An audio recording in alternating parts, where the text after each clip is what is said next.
It's the end of the day with Ray. Hello, my friends. Well, today we're going to jump on that Sharp Interactive board, go through Ricoh's first quarter. Ricoh had an operating profit. They're in the black. Good job, Ricoh. They made some structural changes over there at Ricoh, so we'll see how all that kind of pans out. But folks, I still have some concerns with Ricoh as well as Konica Minolta, the fact that they don't share the profitability numbers of their services business. You know, in Ricoh's case, they dumped the services business together with the equipment business, and they show the separation of revenue, but they do not show the separation of operating profit, and that's always disturbing to me. We also know that Ricoh's had some hiccups along the way through the years with operating profit. And so without any further ado, let's jump on the Sharp board. I'll share what I put together for y'all.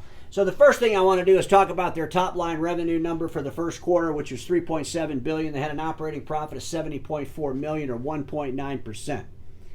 You know, Ricoh, you know, they struggle quarter to quarter sometimes getting that operating profit above 3%, 3.5%.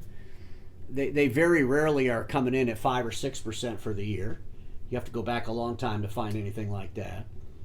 But I believe a lot of their issues around their profitability have to do with their businesses outside of what they make. All these services they're trying to do. We've seen them in the last few years run out there and gobble up a whole bunch of companies in Europe. And you know, every time I see them announce they bought another company in Europe, I just think to myself, there's Konica Minolta with All Covered here in the United States. Bought up 34 assets, threw them up underneath the All Covered umbrella, and we can all pretty much know where that's going. And I'm concerned. I believe that, you know, Ricoh's building massive amounts of debt for their growth, and anytime you build debt for growth, you end up in a pretty tough position.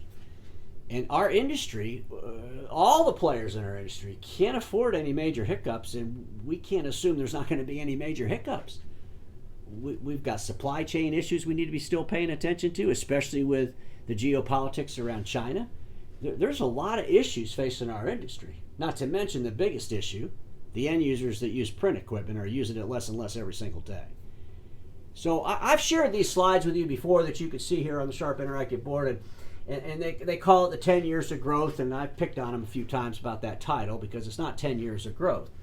But I wanted to go back to 2015, and I looked at the revenue. Keep in mind I used the Forex for today. So these revenue numbers might be off, but I wanted to make sure the percentages were the same as we look at percentage of profit, operating profit to the revenue. So back in 2015, they did $15.3 billion based on today's Forex, and their operating profit was $712.6 million, or 4.5%. And then you could see what happened when you got to 2017. A couple years later, all hell broke loose, and that's when Ricoh, you know, got rid of basically all that they had bought the previous years. They cleaned up a bunch of direct operations, and they realized growing through debt wasn't really working out for them, and they took a huge impairment charge. And ever since 2017, you know, their profit has really kind of been a yo-yo, and they're coming back strong. In 2022, you know, they ended up with a 3.5% operating profit total company with $578.7 million against $14.6 billion in sales. So they're going in the right direction. But this 3%, 3.5%, 1.9%, 4% is just not enough. And if you look back at Ricoh's history, they kind of play seesaw. And I'm just, you know, I don't know if they're evaluating why they had to take these massive impairment charges back in 2017 as they run through Europe buying up companies. It's really kind of scary to watch. I want to share some thoughts on this Ricoh Digital Products Unit. And folks, they did this joint venture with Toshiba Tech. And I think the joint venture they did with Toshiba Tech is a good joint venture. You know, I've been saying for a long time, if any two players were going to get together, it would be Toshiba Tech and Ricoh. Not Toshiba conglomerate, just the Toshiba Tech part, and Ricoh would have some great synergies. I believe they could cut some major costs if they both came together. And I also believe that Ricoh could do a lot of wonderful things with the Toshiba Tech retail business. And so I think there's some great synergies there. Currently what they're doing is they're building an entity to manufacture the hardware. Ricoh's going to take 80% stake in that new entity. Toshiba Tech has 15%. I think to myself, anytime anybody has that low of a percentage getting into the game, there's probably a put on the table somewhere, and I believe one day it'll all be Ricoh as far as the manufacturing goes.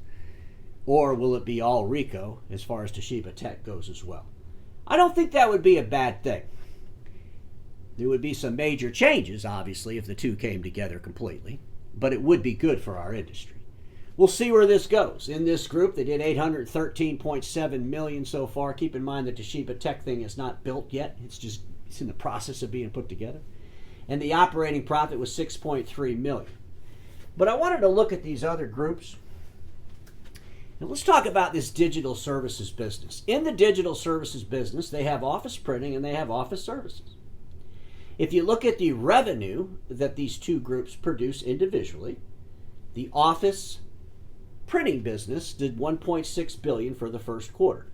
The office service business did $1.3 billion. Total of $2.9 billion for Ricoh Digital Services. Keep in mind, that's printing and office services. But when you look at the operating profit, and I'm going to scream about this until they change it, and hopefully they will one day. They're showing a 2% operating profit, $62 million against $2.9 billion in revenue. But that operating profit is the operating profit of all of it.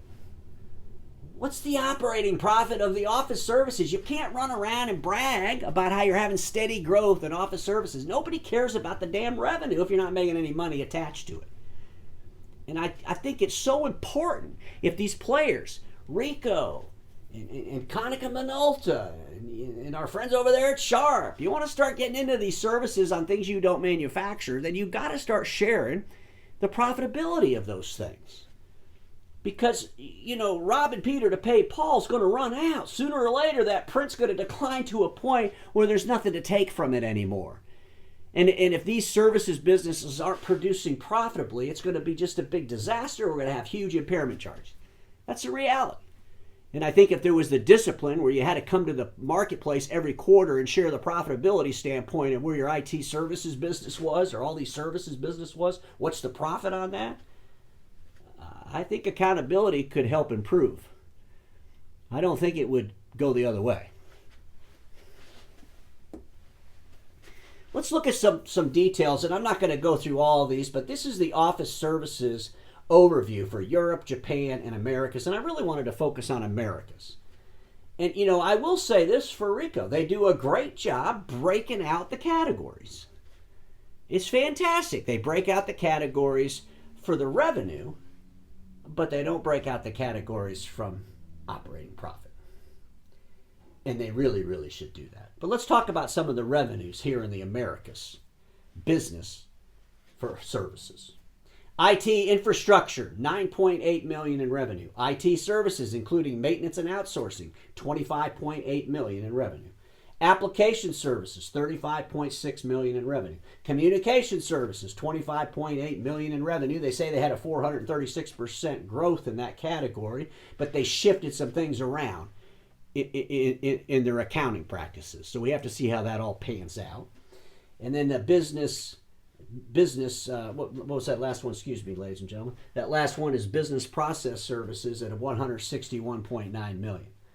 So we got $260.2 million in services here in Americas. And we don't know what the operating profit is on that $260.2 million. I mean, think about it. If it's a negative, then it's taken down the profit of the printing piece, right? The money's coming from somewhere. So it'd really be nice if they were to show that. And I think the public would be excited. Could you imagine if they were saying that this $260.2 million in services here in America had a 7% operating profit?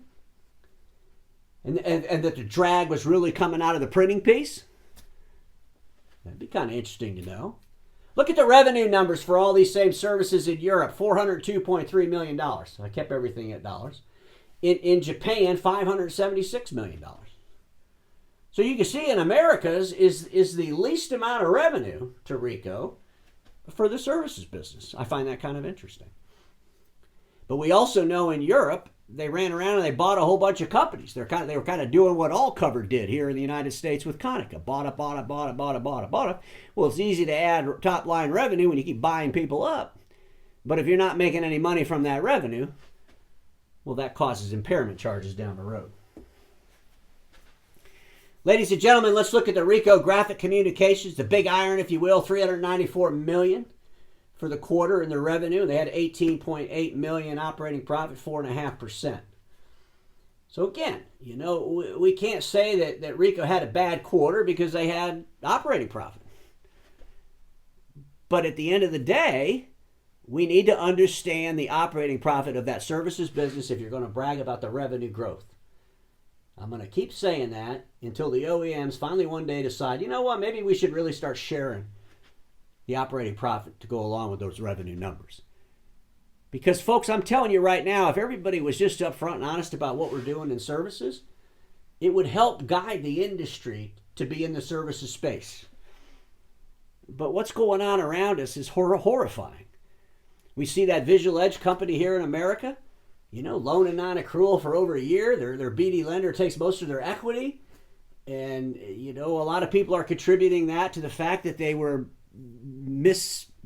their business strategy around IT services was flawed. That's where all the losses occurred. Of course, we don't know that to be a fact, but the fact of the matter is they've had a loan and non-accrual for over a year, and their BD lender, Ares Capital, has taken the majority of their equity. And so I think until our industry really wants to face the reality on the cost of these services, we can't get too excited when people start bragging about the revenue these services are producing.